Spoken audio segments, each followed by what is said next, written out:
nag il faut ñu def ko même bu ci bokkul ah dañu présenté donc ñoo ngi leen di nuyu yéen ñëpp seen tur ak seen sant et particulièrement la presse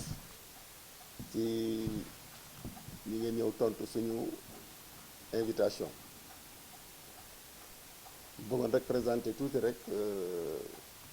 suñu candidats yi nga xam ne muy ñoom lañu tànn ci département de Diourbel ñi nekk dans la liste départementale ñi nekk dans la liste nationale donc man maay tête de liste départementale bi di plénipotentiaire bu bunt bi fii à Diourbel département Diourbel sama natango di jigéen di Ndey Nju Ngom moo nekk nii Ndey Nju yëkkati sa loxo ñu xàmmee la ki ma suppléé man ñu koy wax Cheikh Lam moom jotul ñëw mais suppléantu Ndey Njuub mooy Kani Sagna Ndiaye mu ngi nii ci ginnaaw suñu liste nationale nag ki ci nekk toujours ci département wu Diourbel mooy Ousmane Ndiaye Thiès Ndaw moo nekk nii conférence de presse bi ñu woote tey nag dañu bëggu décliner programme parce que Sénégal yëpp moo laaj programme ñëpp ne nañ bàyyi xuloo bi nañ bàyyi xastante bi te wax programme bu ko defee nag ñun ñu choisir également voie boobu wax programme boobu nag dañ koy décliner ci ay thèmes yu bari mënuñu ko def ci benn bés dañ koy def ci ay thèmes comme déjà presse bi ñu ngi ñuy invité ñuy dem foofu te foofu maîtriser wuñu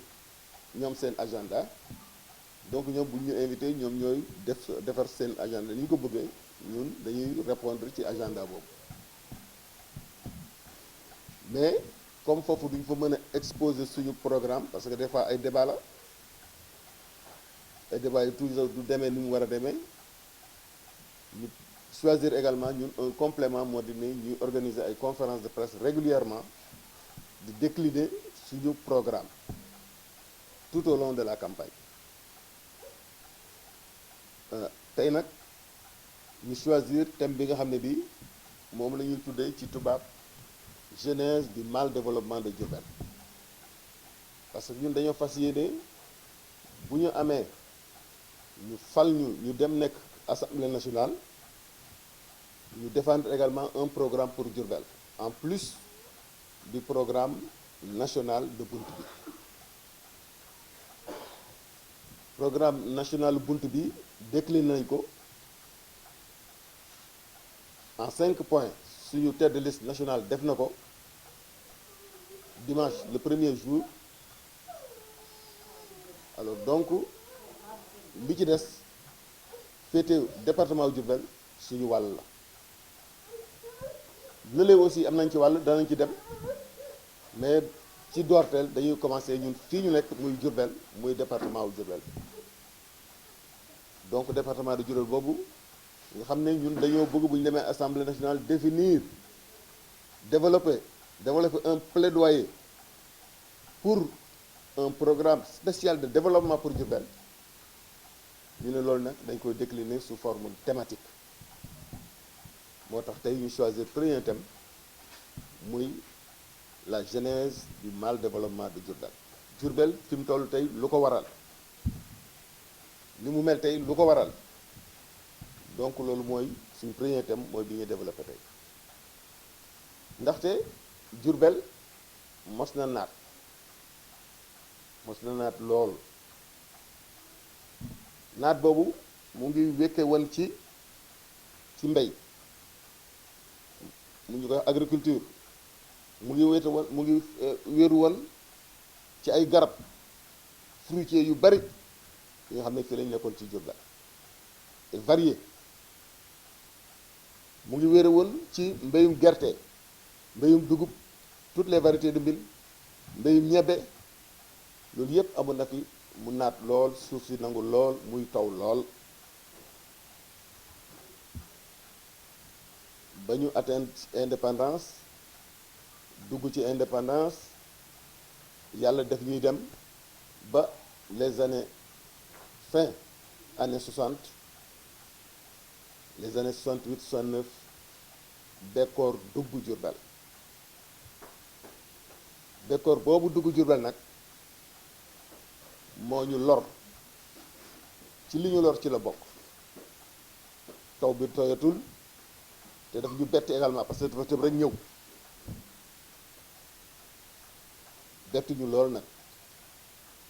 ba defee ay échec région bi mooy les années 70 muy bekkoor bu méttee méttee métti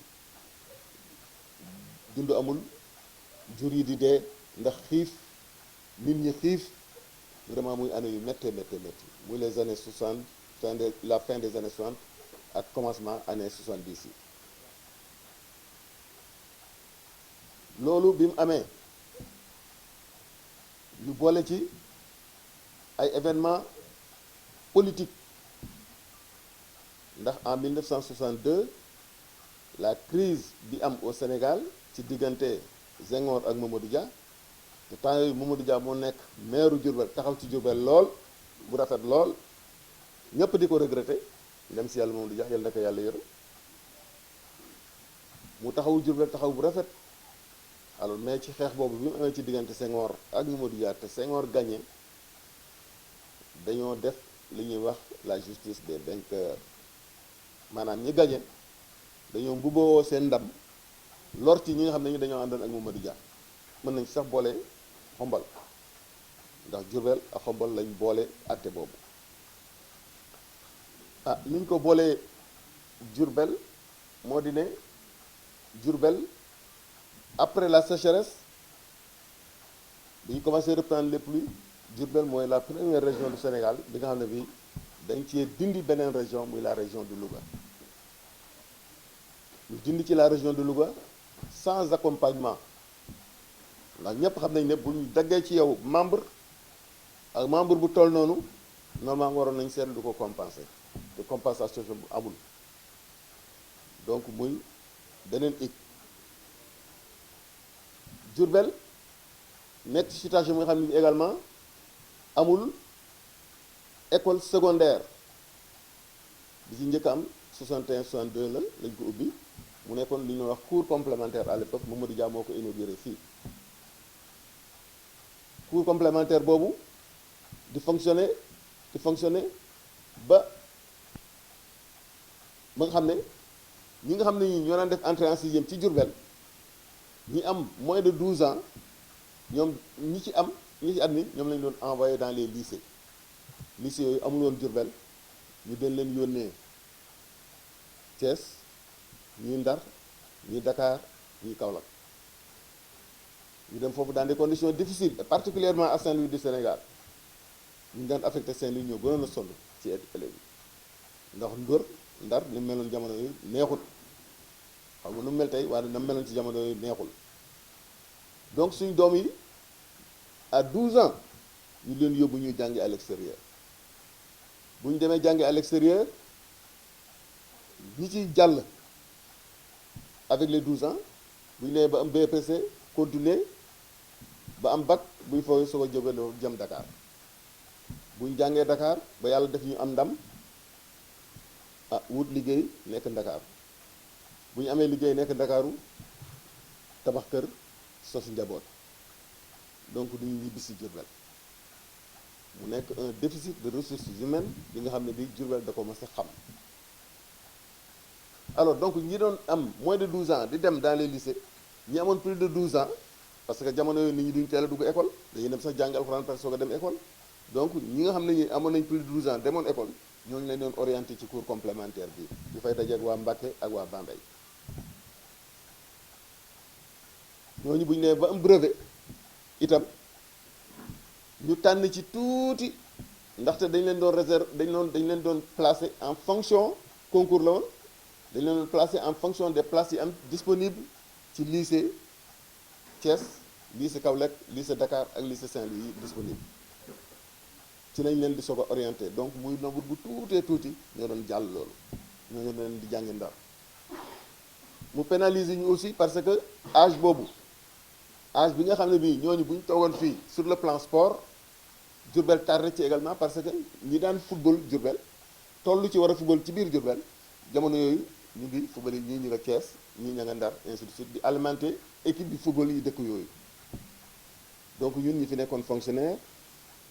ñi fi doon nekk fonctionnaire en général duñu woon ay doomu Diourbel yu jànge Diourbel réussir Diourbel mais c'est les fonctionnaires des autres communes du Sénégal yi nga xam ne ñoom amoon nañu ay école école yu mag yooyu donc ñun suñu administration ñi ko fii Diourbel ñi fi nekkoon en général ñooñu la woon bari na nag li ci ëpp nag waa Ndar la mais loolu yemul Diourbel rek waa Ndar ñoom si yoon sillonné Sénégal di assurer la fonction publique alors donc bi événement yi amee 62 entre Mamadou Dia ak Senghor également kooku itam fois bu metti la woon Diourbel ñu mettre ko en quarantaine lu jógee pouvoir war a ñëw fii parce que à Bambey il y avait le frère de Senghor qu'on appelait Pierre Senghor yal na ko yàlla yërëm moom itam donc moom moo doon capter les investissements yi doon jëm dans la région de Diourbel comme Touba moom l'école dite française du woon seen soxla pour le moment donc ça se développait ça s'arrêtait à Bambey du ak si Diourbel du dem fële c'est pourquoi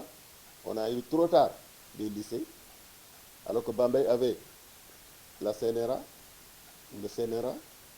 Bambey avait les cadres ruraux Bambey avait l'école normale et après Bambey a eu l'université ce qu'on appelait l'université régionale à l'époque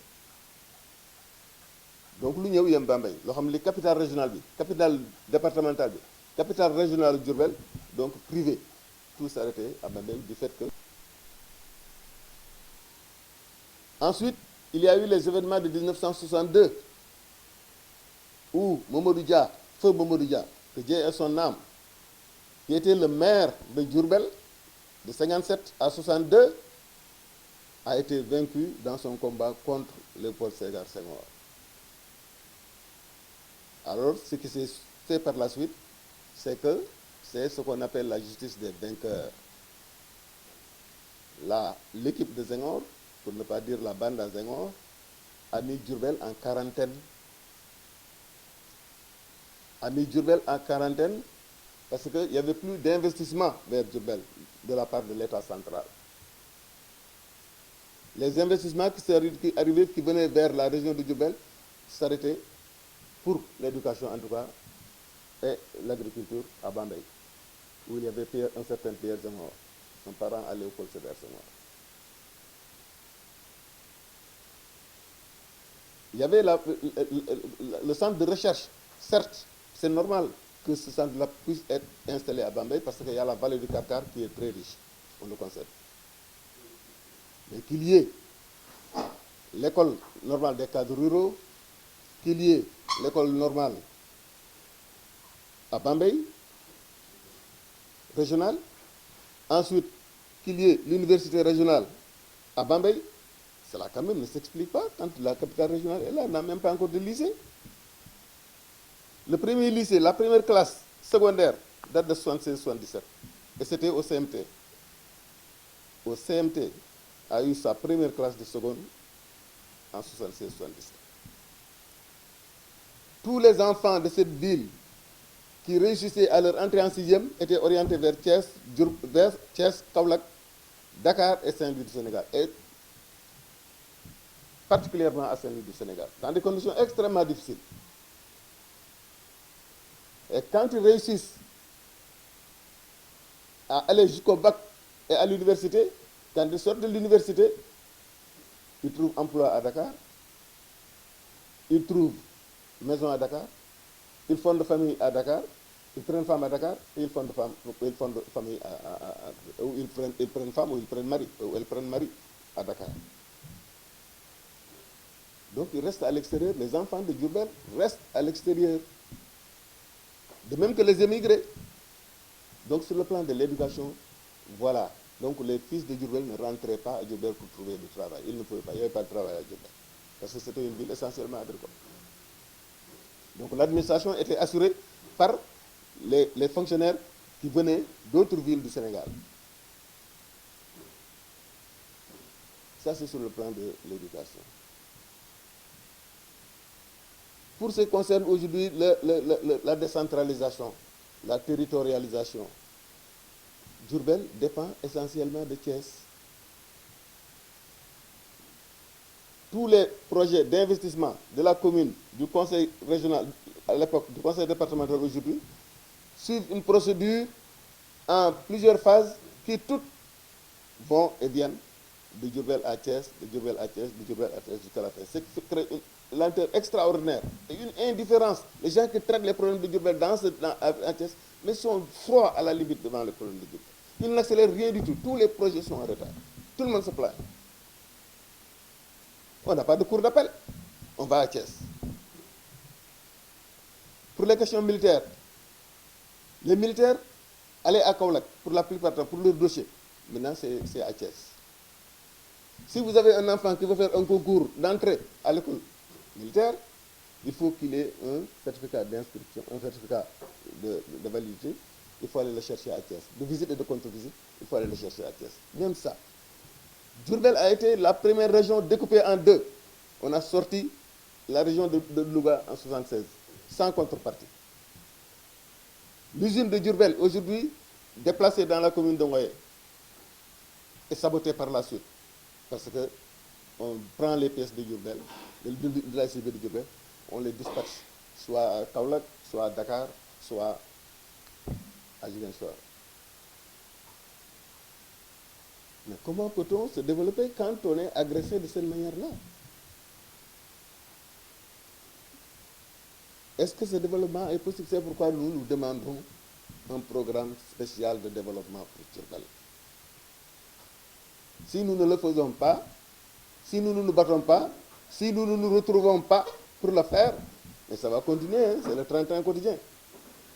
Le plan national d'investissement du président Macky Sall actuellement, pour parler actualité simplement, et ça c'est un programme national qui concerne toutes les villes, tous les villages du Sénégal, les infrastructures que vous voyez là. Mais vous allez partout à travers le Sénégal, vous les voyez là-bas. Mais ça, et puis depuis quand on ne l'a pas? Depuis l'AGETIP, c'était, je ne sais plus de quelle année, l'AGETIP. On avait quelques routes avec l'AGETIP. Mais on va continuer comme ça avec ce plan national pour penser qu'on va aller vers le développement. Non, on ira nulle part. On va traîner, on va être à la traîne du Sénégal, c'est tout, dans les dernières places. Dans les dernières places. Alors, donc, voilà un peu résumé les points saillants. Nous disons que Diourbel est une capitale régionale sous tutelle d'autres capitales régionales, voire de capitales départementales. La faculté qui est là aujourd'hui, elle dépend de Bambey. Ce qui est là, dépend de Bambey. On a une faculté qui va dépendre de l'université de Kaolack, de Sinsal. C'est comme ça qu'on va continuer. Et nous ne prenons pas conscience de ça. C'est pas possible. Voilà, donc je m'excuse un peu. Bon, il y a un peu d'émotion, c'est compréhensible. Hein. Vas-y, faire.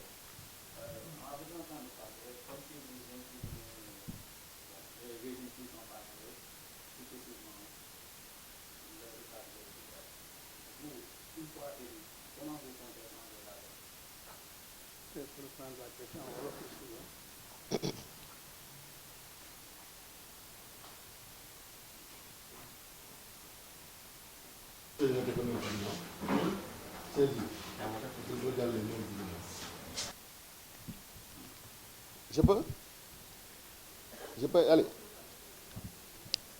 Ok. Moi, élu, avec ou ma collègue, donc les deux. Voilà. Donc je continue, après je reprends. Voilà. Si nous sommes élus, parce que c'est des questions sérieuses, ça. Si nous sommes élus, ce que nous pouvons faire,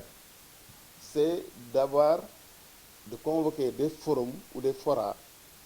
des Diourbellois autour de ces questions-là. Et les Diourbellois vont se prononcer, et vont argumenter, et vont se liguer pour faire face. Et nous, c'est ce plaidoyer-là qu'on peut porter au niveau de l'Assemblée nationale pour sensibiliser, pour demander en tout cas ce programme spécial de développement pour Diourbel. Et ce programme spécial de développement, je l'ai dit tantôt, ça va comprendre les autres thèmes qu'on va aborder prochainement. On va les développer, on va dire exactement de quoi il s'agit. Donc on va les reprendre là-bas. Mais c'est ça qu'on peut faire. Ça c'est le premier point. Mais vous savez quand même qu'un député quand même, il a quand même une certaine audience, autant au plan national qu'au plan international. Donc il peut avoir un carnet d'adresses différent de celui que le petit citoyen de Diourbel a. Donc il doit pouvoir faire valoir son audience également, mais au niveau donc national, au niveau international, pour peut-être trouver également des partenaires pour Diourbel, pour la commune comme pour le département. Donc on peut les trouver des partenaires, il faut aller les chercher. Donc voilà peut-être un autre canevas pour pouvoir intervenir dans ce cas. Ensuite, il y a la diaspora. La diaspora, souvent, elle vient interpeller les collectivités locales, mais elle n'a pas souvent le répondant qu'il faut. Les gens baissent les bras quand ils arrivent ici, ils ont d'énormes difficultés, soit pour voir le maire, soit pour voir le conseil départemental, et ça c'est énorme. Parce que aussi, à l'époque, ce qu'on faisait, c'est qu'on prenait nos ministres, c'était des ministres qui étaient des maires ou des présidents de conseil régional, et ainsi de suite. Et ce qui fait qu'ils n'ont pas le temps. Et ils ne décentralisaient pas, ils ne déconcentraient pas les pouvoirs qu'ils avaient. Ce qui fait que les adjoints au maire qui étaient là n'avaient aucun pouvoir de prendre des décisions en quoi que ce soit. Ce qui fait que donc ces instituts-là restaient presque bloqués tant que le maire n'est pas là. Et à beaucoup de points de vue, et à d'autres points de vue d'ailleurs. Donc, voilà donc les trois niveaux où ça se situe, au plan donc de la diaspora, au plan donc des partenaires internationaux et au plan également de l'Assemblée nationale. Sur le budget de l'État du Sénégal, on doit pouvoir donc le faire. Mieux, mais nous allons quand même vers l'exploitation de notre pétrole. On va vers l'exploitation de notre pétrole. Cet argent-là, de manière générale, mais les bons théoriciens pensent qu'il faut qu'on l'investisse dans l'agriculture. Dans l'agriculture, dans l'agriculture. Et les mines. Et c'est à partir de là, et je reviens maintenant un programme, donc un point de notre programme national, mais c'est pour pouvoir donc produire suffisamment et créer les entreprises, les usines qu'il faut pour pouvoir donc industrialiser le Sénégal. Et c'est avec cette industrialisation qu'on peut maintenant aller vers la création sérieuse d'emplois. Et je vais lever en fait un paradigme. Parce que les gens disent toujours que oui, l'emploi, c'est le privé qui doit... Ils racontent des histoires aux gens. C'est faux, c'est totalement faux. Le premier employeur du pays, c'est l'État. Mais tous les fonctionnaires là, ce n'est pas des travailleurs. Qui les emploie? C'est l'État du Sénégal qui les emploie. Les fonctionnaires dans la santé, dans l'éducation, ailleurs, dans les services d'hygiène, dans l'armée, partout. Mais ça, c'est des travailleurs. Et ça, donc l'État doit arrêter ces choses-là. Ça, c'est des conceptions qui sont erronées. C'est parce qu'il y a une idéologie dominante, c'est l'idéologie du libéralisme, qui veut qu'on laisse le champ à des privés qui vont faire ce qu'ils veulent. Encore une fois, ils vont revenir très prochainement. Ils vont encore changer le code du travail pour encore mieux dominer encore les travailleurs. Après la flexibilité de l'époque, maintenant, ils vont vouloir encore davantage de pouvoir sur les travailleurs. Pourquoi? Simplement pour pouvoir augmenter les bénéfices, et les bénéfices, et les bénéfices. Donc, c'est ça. L'État doit investir dans l'agriculture du Sénégal. Avec l'argent du pétrole, il faut qu'on investisse dans cette agriculture-là. Si on veut pouvoir donc créer de l'emploi et dans l'agriculture, et industrialiser et créer d'autres emplois. Voilà ce que je peux dire par rapport à cette question. Pour Diourbel, je l'ai dit, Diourbel, on va faire un plaidoyer au niveau de l'Assemblée nationale pour que les problèmes de Diourbel soient, le programme spécial de Diourbel, qu'on aura défini avec des documents clairs, précis, à travers des forats, donc nous seront exposés au niveau de l'Assemblée nationale. Chaque ministre qui va passer à l'Assemblée nationale, nous serons là pour l'interpeller sur le programme spécial de Diourbel qu'on va distribuer massivement au niveau du gouvernement, au niveau de tous les ministères. Pour chaque ministère maintenant, on va faire comment dire, l'extrait de programme qu'on va lui donner et qu'on va défendre avant qu'il devienne à l'Assemblée nationale, parce qu'il faut qu'il le prépare. On va lui poser et on va l'interpeller maintenant le jour de son passage pour le budget. Et chaque année, on reviendra si en fait rien n'est fait. Voilà. Donc, ma laaj léegi ne ma reprendre. Voilà.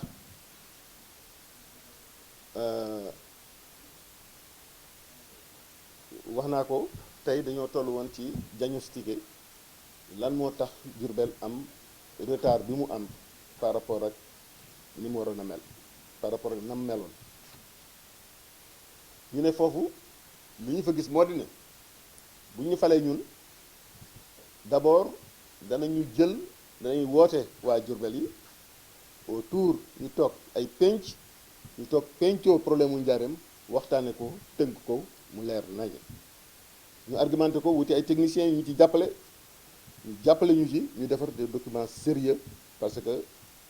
dañu war a défendre ay documents ci suñu ay nawle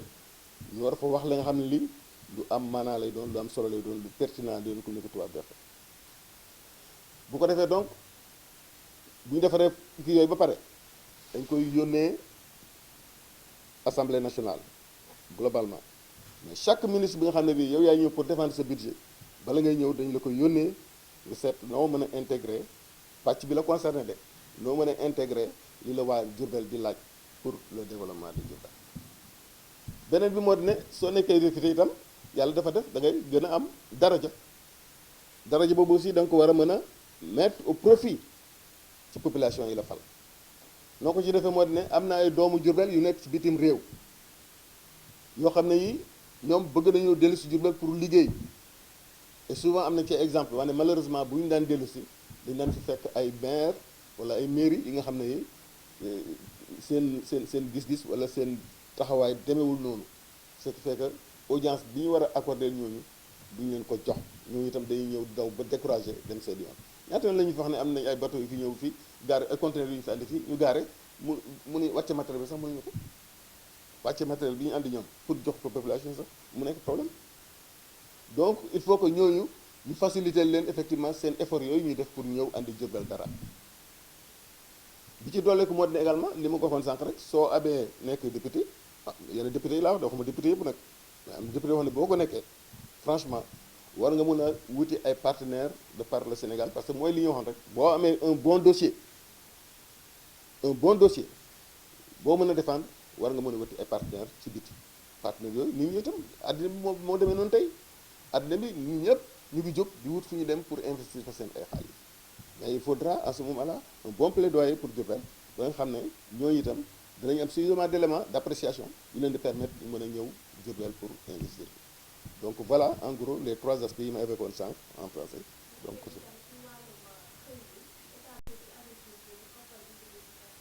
partenaire waaw donc loolu mooy solution yi du pour Diourbel mais pour Sénégal la parce que xaalisu pétrole bi ñuy nar a am loolu boo réew muy développé mais da ngay développé sa mbéy développé sa ay mines li nga am ci ressources yi nekk sa biir sol bi comme pétrole bi ñuy utilisé dañu war a am nañ zircon am nañ leneen ak leneen mais dañu war a changer les donnes entreprises yi ñëw capital bi ñuy indi mais dañu war a inverser ñun paaru Sénégal yi nekk ci société yooyu mais su fekkee dañu leen jox yëpp di jël ay 10 pour cent ki 5 pour cent mais duñ ci am ci alal ji ñu ñuy jël lépp yóbbuwaat ko et même le pétrole dégg ngeen problème yi ci xew donc il faut que ñun ñu investir dans l'agriculture parce que agriculture moo wóor bu agriculture bu wóoree bañ investir ci di produire en quantité production yooyu maintenant bu ñu defarul ay usines de transformation day yàqu de donc il faut ñu commencer defar donc industrialisation loolu laa doon fàttali ne loolu benn point la d'ailleurs industrialisation benn point la ci programme central bu bunt bi mais ma raayee tuuti parce que dafa am lu xew barki démb mais yéen seetlu ngeen ni suñ président de la République Macky Sall mais pas en tant que président de la République Macky Sall mais président de l'Union africaine dafa jóge fii dem ba Ukraine Ukraine nga xam ne benn réew la bi nga xam ne boo jëlee li mu superficiel mën nañ ko loger ci ñaar wala ñetti pays yu Afrique ñu ne Afrique dafa xiif parce que Ukraine mbay mu mënuñu yónnee Afrique ñëwul mais loolu gàcce mën na koo gën a rëy benn réew bu ndaw bu nekk fële mooy dundal Afrique boobu ba léegi ba mu koy def ba léegi africains yi mënuñu réagir soxla blé mënuñu wuti jiw blé bay blé ba Ukraine bii tey parce que am na difficulté ñuy soog a rendre compte ne l'Afrique c'est un petit pays de l'Europe de l'Est moo koy jox dundam gàcce googu fi ñu ko mën a nettee fi ñu ko mën a waxee man di dama tiit keroog bu ma déggee loolu bu ma gisee président dem di def plaidoirie boobu man dama tiit alors donc voilà des scandales yooyu scandale la sàggante boobu sàggante suñu njiit yooyu jël seen xel wekku ci leneen mais seen xel bi mais dans tous les pays du monde c'est l'agriculture et ñun bi ñuy nekk école lycée sax nekk xale di jàng mais dañu doon wane dañu defar benn pyramide ñu wane ne pays yi nga xam ne seen population yi dafa nekk ci suuf bari ba dee di béy ak ay matériel rudimentaire alors que ci kaw ñu tuuti ñoo fay nekk ñu wane ne nag dans les pays développés yi nga xam ne dañuy utiliser ay machines ay instituts pour produire donc ci suuf tuuti ñoo fay nekk ay 2% ki 3% ñoo fay nekk di produire énormément parce que seulement ils ont mis les moyens dans l'agriculture la machinisation waaw ñun suñu xaalis pétrole bu ñu ko amee du ñu liggéey suñu suuf si am na beneen aspect bu ñuy wax léegi ñu jël privé yi ñu dikk ñuy nangu suuf si ñun am nañ ci proposition bu ñu def dañu ne au lieu que maintenant parce que suuf si dañ ko bay noonu mu toog noonu ñi ko moom mënuñu ko bay entièrement mu am ñeneen ñu ko bëgg a bay mais ñi ko moom réellement c'est l'État à travers le kii national dégg nga léegi ñun ñu ne au lieu que ñi moom suuf si ci tradition te mënuñu ko exploiter État na jël ay experts ñu xayma suuf si xam lu ñu toll muy nangam ñu ne léegi benn investisseur ñëw na bëgg naa investir ñu ne ñaata la bëgg investir muy nangam bu ñu xaymaa suuf si xayma investisseur bi li mu andi ñu ne léegi nag nañ ko répartir en part pour defar kii bi bu ñu ko répartir en part état am param les propriétaires traditionnels am seen part entreprise investisseur bi am param ñu defe ko noonu comme ça au moins jàmm muy la cogestion donc il faut co-gérer ces terres là ñu fa nekk naan suñu tool te bu ñu béyee mënuñu nourrir seen village wala ñu mënuñu nourrir sax benn ville mais loolu aussi mënul béy population bi day yokk rek il faut ñu dundal leen donc il faut que ñu am évoluer ñoom il faut ñu évoluer mais état bi aussi il faut mu évoluer vers des possibilités de changement mais suñu ko deful ay histoire rek mooy am histoire ñàkk fay la ñu nekk fi ñuy xeex ñu naan ku nekk di xeex naan sama maama ko yoon te duñ dem fenn loolu itam mënul dem mënuñu sax régler problème boobu way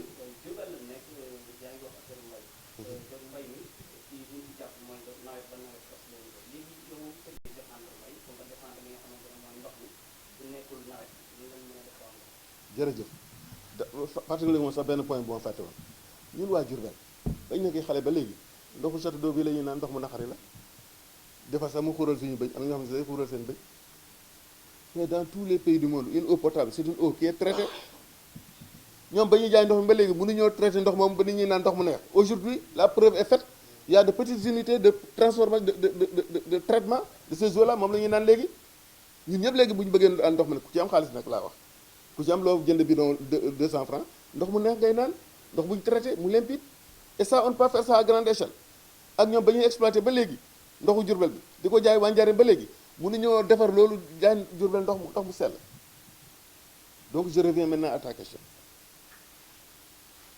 Diourbel def naa ci bind naa ci à l'époque ñetti napp mu ngi fi ñetti napp d'eau yu nekk ci suuf Diourbel ndox kese la ci suuf xam nga noonu avait la vallée du Sine di jaar ni dem nii donc la vallée ba léegi boo demee fa ndox daan jaar boo demee fekk fa tepp yi vallée baa ngi day humide ba léegi ci c'est ça traverse la zone verte donc ñun am nañu ndox sur 3 niveaux à Diourbel donc on peut bien produire des forages agricoles mën na nekk forage agricole yi nga xam ne day jël ndox ci suuf troisième nappe wala deuxième nappe am suffisamment d'eau bu ko defee nga arrosé suuf yi ñun ñu béy et avec l'argent du pétrole et loolu c'est rien c'est des investissements de rien du tout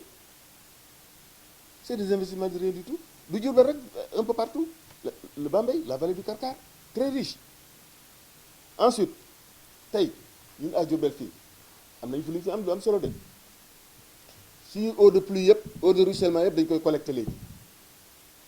nan li mu ngi jëm Baye Laye c'est pas normal war nañu ko fa jëlee y a un projet municipal bu ko fa jëlee li ci ëpp ma ngay dem Kamb Suuf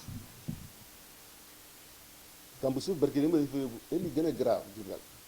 mooy l'administration territoriale soo leen yóbbu soo leen kii les comment urbanisme cadastre impôt et domaine ñooñu soo leen yóbbu ci àll bi fii nan li ndek am na Diourbel ndax lii am na Diourbel ñoom ñu war a administrer la terre du Diourbel donc barki démb le 5 juin bi ñuy organiser la journée de l'environnement dañu leen yóbbu foofu adjoint au gouverneur lañu fa njëkk a yóbbu ak délégation ak le celui qui est chargé de l'environnement et le préfet ñu waral leen tour boobu ils étaient ébahis il y a même du poisson aujourd'hui ci ndox mi mais je reviens après le 5 ñëw ñu ànd ak gouverneur ñu dem foofu mais il y a une dame il y a des citoyens de Diourbel yu liggéey suuf si foofu sans le Proval ñëw na barke am nañu finance bi ñu commencé nañu am ay forage solaire mais mu ngi fii rek soriwul fii sama c'est même moo dëkk bi ñoo tax mais ndoxu taw bi yëpp dañu koy yóbbu foofu mais ndox mi nag dafa am benn méfait bu ci nekk ndox de ruissellement bi mu ñëwee ba foofu léegi dafa mujj commencé di salé di am xorom ce qui fait que ña fa nekkoon famille Ngaye yi nekk fii Baye Laye fii daan fa béy ñoom ñëpp aujourd'hui dem nañu amatuñ fuñ béyee parce que ndox ma dafa xorom mais ndox ni ma ko waxee sànq ci ñun ndox bi ñu naan ndox bu baax bu nekk dañu koy traité ndox mi nekk foofu suy amoon projet ay partenaires ndox mi dañ koy traité def fa château d'eau bi dañ njëkk a traité ndoxu taw yiy ñëw bu traité ndox moom ba nga xam ne nawet bi sori na ndox mi wàññeeku na bu boobaa nag ñu dem ci nappe bi nag jëli ndox ma maintenant continuer arrosage continuer liggéey mais Diourbel dafa naatoon dafa c'était florissant ñoo daan fournir ay légumes ba Gossas ba fi ñuy wax marché Ndiarème fii ci Guédiawaye ci Pikine marché Ndiarème boobu marché Ndiarème lu ko waral produit Diourbel yaa ko waraloon on avait les meilleurs choux qui allaient là-bas et même les terres de Diourbel ñu naan jàng ci livre yu njëkk yi naan jàngee France dañu ko doon def dañu naan exporté ba ay France ay donc voilà la situation elle est pas catastrophique définitivement mais c'est ñi yore yëfu askan bi ñi yore alalu askan bi ñi yore kiiwu askan bi ñoo liggéeyul ñu war a liggéey ñoo warul jëmale liggéey bi suñu war a jëmale voilà.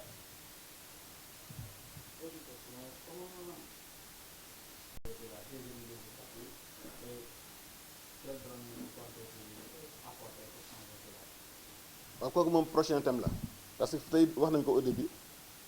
parce que yéen dañuy invité bu ñu invité ñu ñëw ngeen am seen agenda ñu topp leen ci ngeen dawal ba mu jeex te Sénégal yëpp dañu ne gars yi amuñu programme ñun nag bokkuñu si dañoo bëgg a wane ñun am nañu programme